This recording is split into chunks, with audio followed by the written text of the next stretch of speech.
YouTube from the bedroom here, your guitar junkie. So, you know the deal.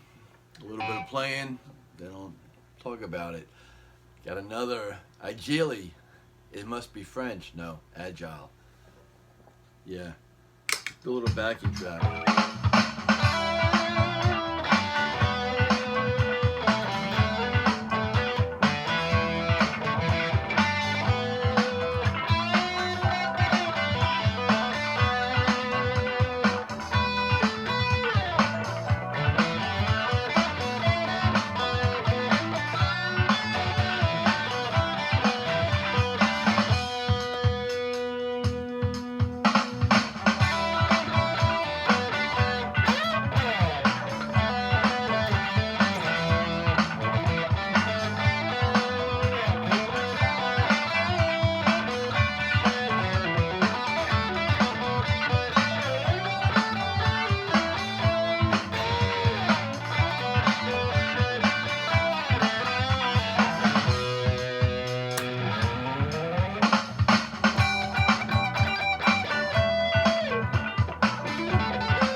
Give us some more heat, man.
Yeah. I don't want to get carried away. And to be honest, I was trying to remember. I made up this song. I found this backing track years ago. And I just made up the instrumental to go along with it. And I've been pretty much playing the same thing all the time. Sometimes I add a little bit to it. Sometimes I forget because I have to play stuff every day. Here we go. Here's the old switcheroony. Boom. Plug it in, plug it in. Thank you.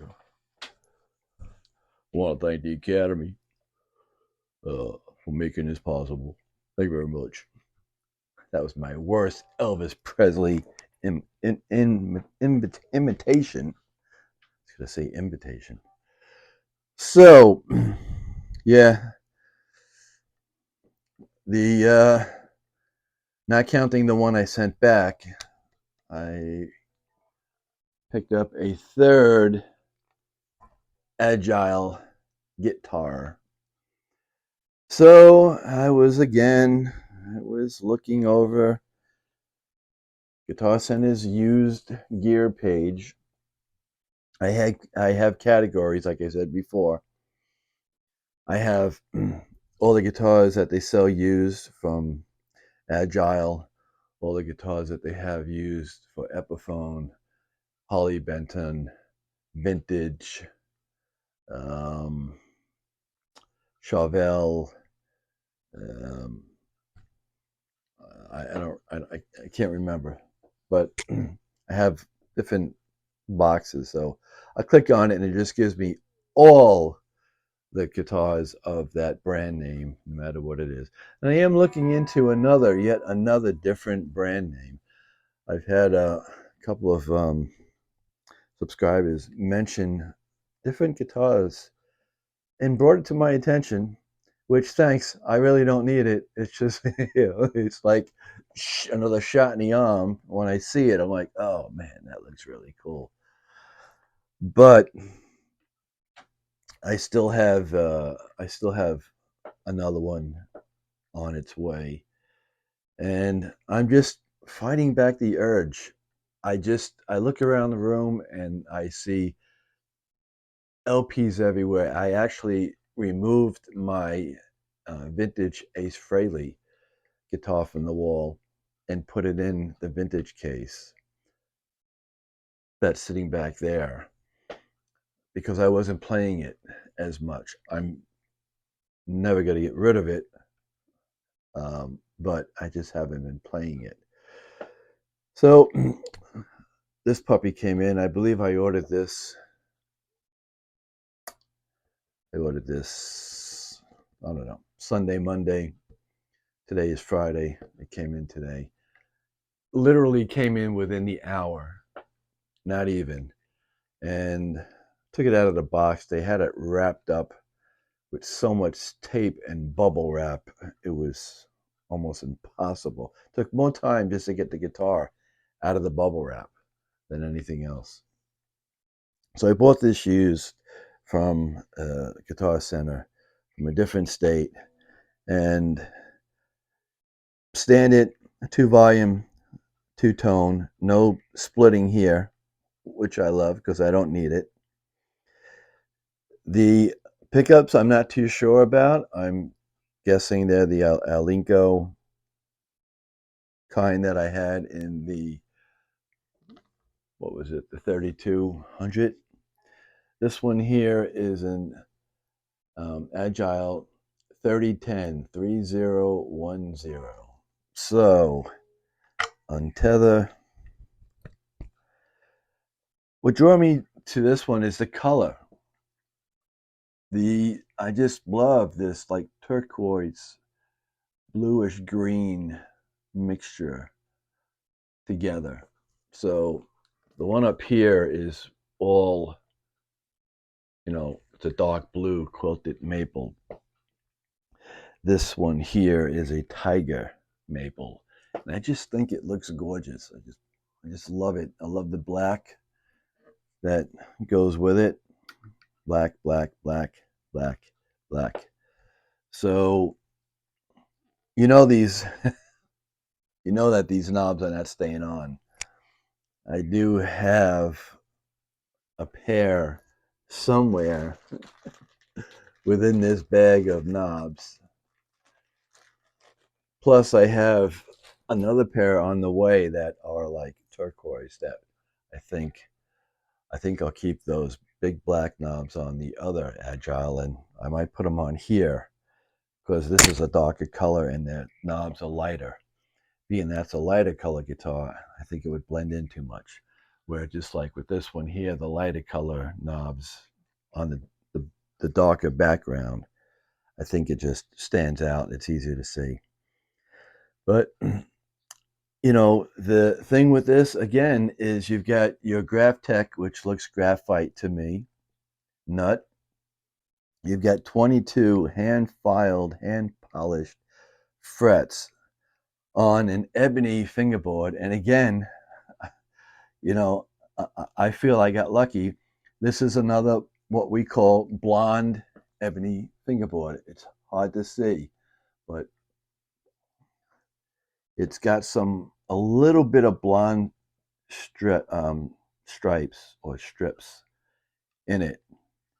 And again, like I said, when I had a guitar from the 80s, the ebony with a blonde, any kind of blonde in the ebony made it unique and rare.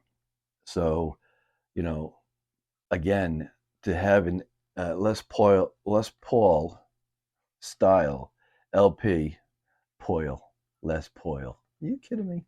What am I talking about? With an ebony fingerboard, with abalone, again, abalone inlays. You see that? I might have to turn off that light. See the abalone? Yeah. As a matter of fact, let me lower this because it's just too bright for me.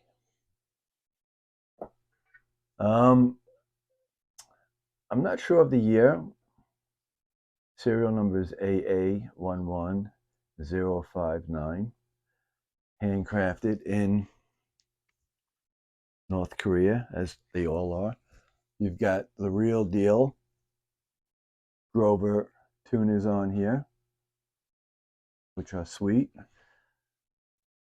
That's the front, all the way down. Now, oh yeah, by the way, here's the back. It looks like a 3-piece mahogany.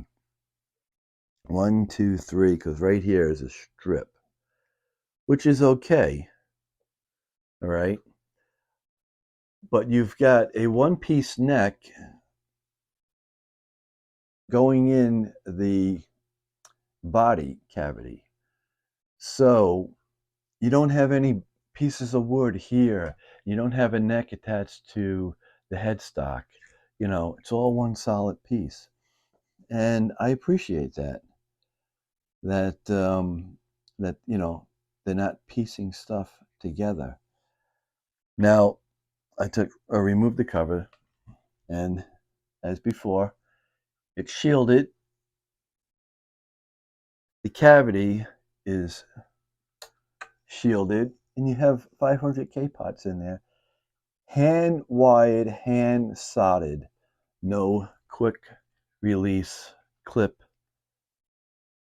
tone and volume pots like you do. Again, comparing it, I'll be blunt, comparing it to the Epiphone that has quick release. They can't even hand wire or hand solder something.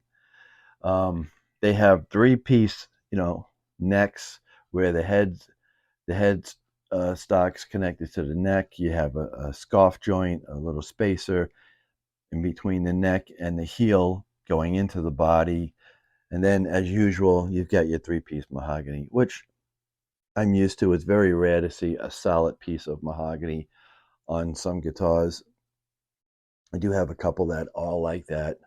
And believe it or not, my 59 Greenie Moore Chipson is solid mahogany.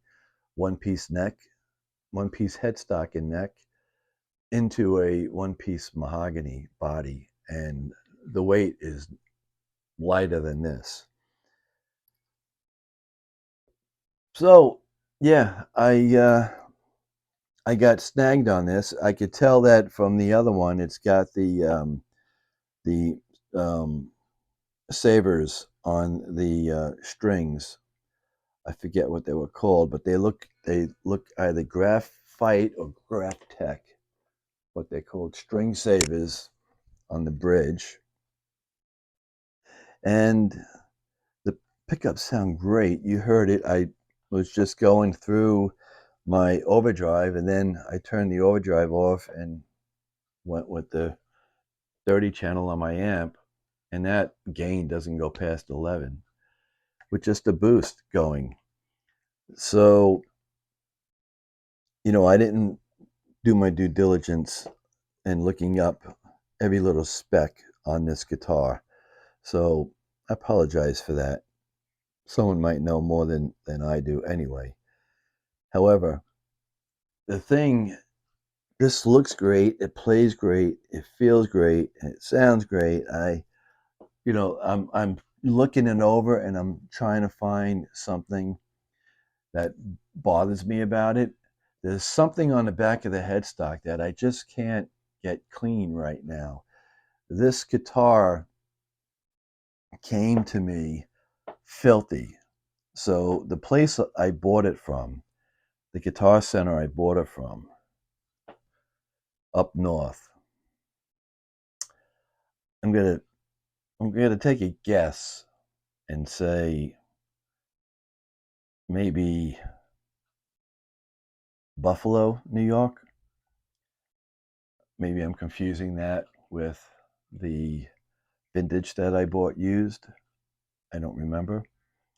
But in any case, unlike when I bought my blue one here, used, well, I didn't buy it again. I traded an amp, even swap, at the Guitar Center in Tampa Bay here in Florida. Al brought it to the back and had his tech go over the whole guitar, set it up, check the neck, check the intonation, the tuning, wipe it down, brought it home. Why they detune these and stick them in a box when I've gotten plenty of guitars, even brand new, that are already in tune, or just a hair off because of the traveling, the difference between temperatures, really, in my opinion, isn't good for the neck, because just keep it tuned and keep the tension on the neck. Sometimes they detune it where the strings are almost like you could pull them up. They're so loose, and I don't understand that. But my main complaint with this guitar, and it's not the company, it's the fact that Guitar Center, unlike the one in Tampa, once I said to the guy, do you have the guitar? You know the whole story. I just want it in his hands. I tell him I'm a platinum customer. I know the VP. He said to mention that. What can you do? The whole bit.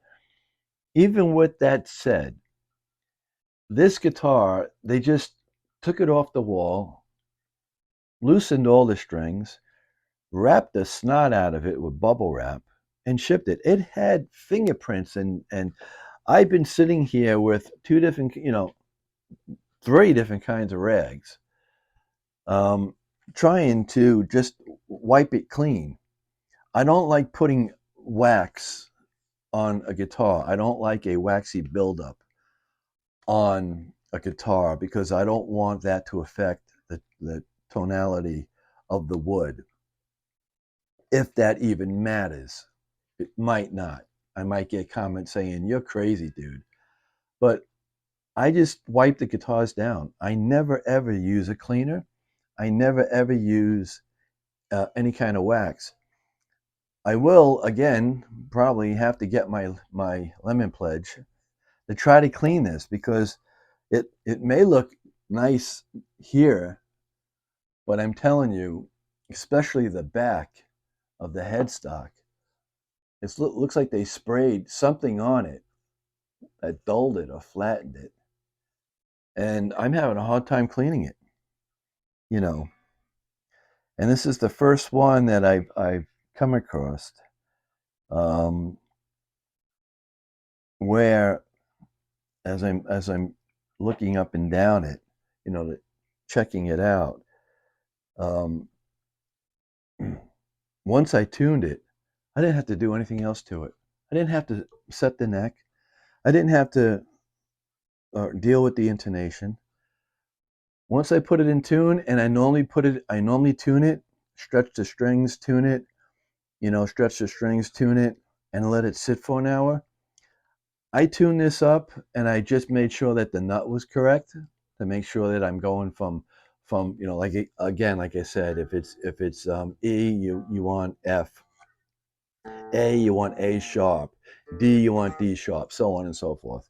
And then I checked the intonation, and everything was spot on this guitar. So the manufacturing of this instrument, coming from South Korea, is just, and I hope I said South Korea the first time. It's just amazing. Again, like I said, this guy, he started this company a while ago, and I think it's been over 20 years. I think 98 is when he started having these manufactured and sent. I do see something in right here in the heel, but it just looks like it's in the clear coat, right there, that I could tell. It doesn't look like anything that's been repaired, but just to double check, I will take my black light out, and when it gets dark, all you got to do is, in a dark room, it's still sunlight here, is just go over it with a black light. And even if it's been repaired, the black light shows the white glue line underneath it. So, I do check that. But the fact that, again, you've got shielded covers, you've got a shielded cavity, you've got real 500K pots, you've got a hand soldering wiring job on a guitar. It's the weight is normal for me on an LP.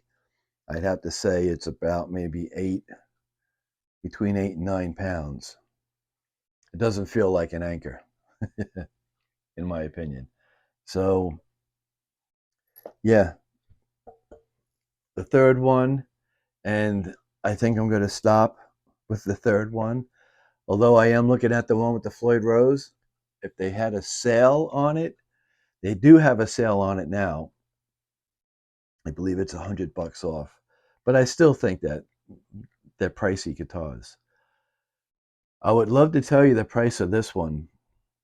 I think, and I'm really just guessing, because the packing slip doesn't even say the price on it. I'd have to look it up on my phone that I'm using to record it, or go to my computer and check my email. I think this was $350. So,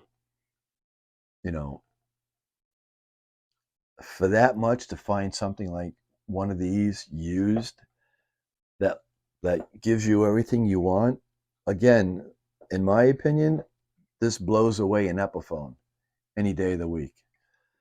But it would still come second to a Harley Benton if you get down to the nitty gritty. But they are fantastic guitars. They are pricey guitars, but once you get one in your hands and you start playing it, you're like, yeah, I need this guitar.